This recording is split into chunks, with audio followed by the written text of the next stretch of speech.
To your left. To your left. No, they're trying to outflank us. Go to the left. Go to the left. We're dead. Martini, shaken, not stirred. Oh, hello there. I am Stan the Movie Man, and this is my review of Alita, Battle Angel. It stars Rosa Salazar, Christoph Waltz, Jennifer Connelly, Mahershala Ali, and more. It is set in the 26th century after a huge conflict called the Fall. Excuse me, I think I have some hair in my mouth. There are two classes of people. People who live in this one last remaining floating city where the elite, the powerful, and the wealthy live.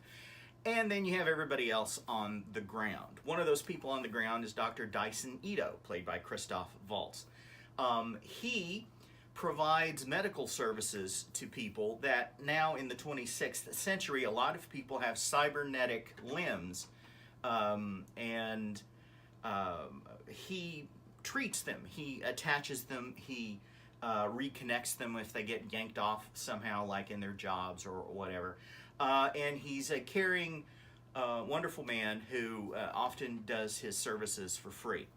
He is searching the giant junk pile that is everything that is thrown out from the floating city, and he finds this humanoid-looking cybernetic organism, or at least the top half, the head, the neck, and part of the chest.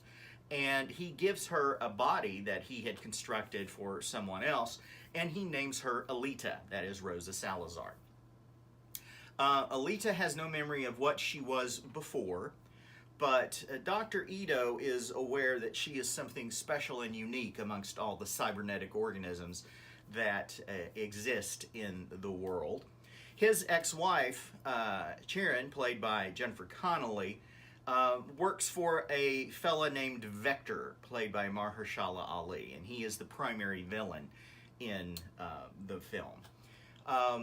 She wants to go to the floating city, and Vector says he can make that happen as long as he keeps his participants in a violent rollerball style game working and winning. He says at one point in the film, the only time I want one of my competitors to lose is when I tell them to.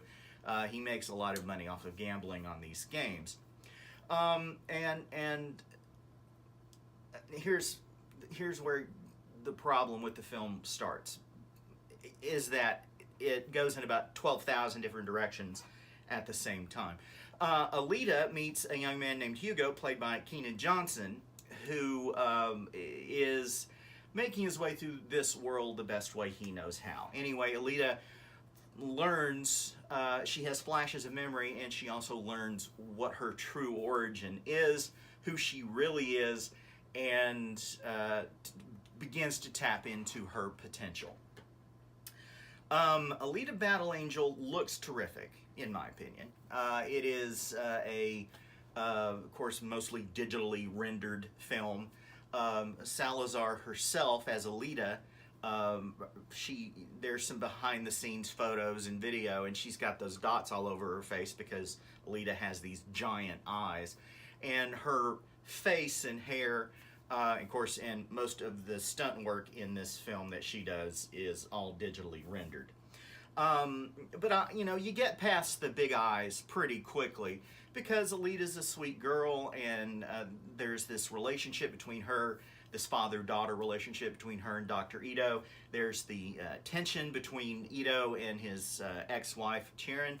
And then there are all these cybernetic bounty hunters wandering around the city who you know are dangerous, and later on you find out just how dangerous they are. But that's kind of, again, an example of my main problem with the film is it tries to tell a story in a 2-hour movie that was told over many, many issues of the Japanese manga from which it comes from, as well as many episodes of the anime series of Alita Battle Angel. And I think it's trying to tell too much story at the same time. And it never really follows through on any of these threads.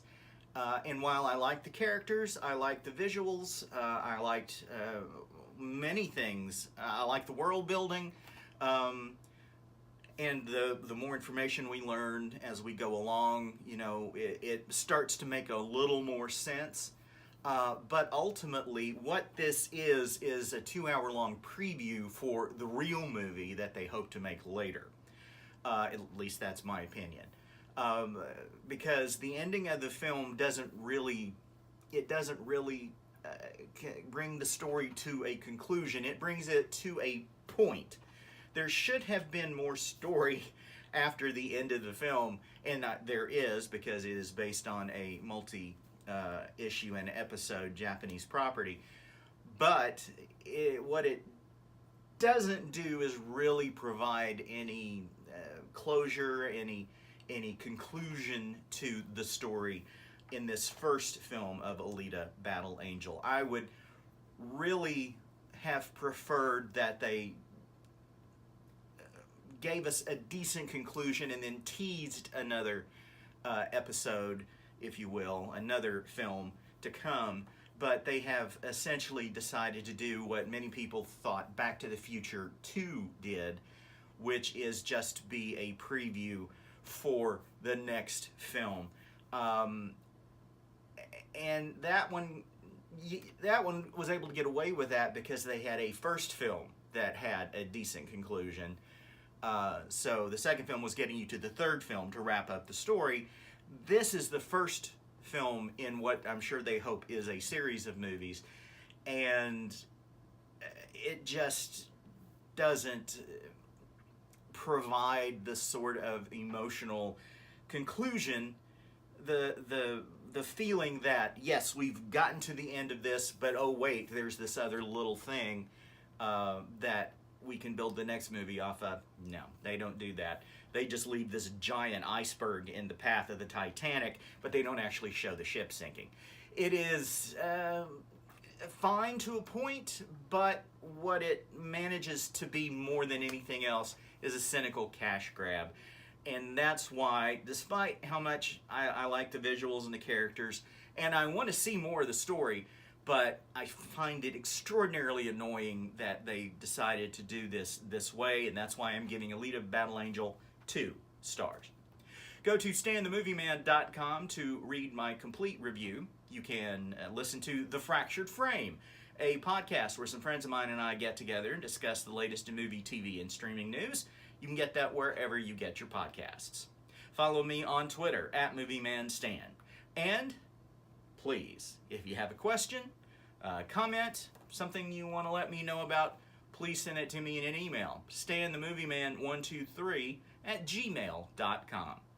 Till next time. Later.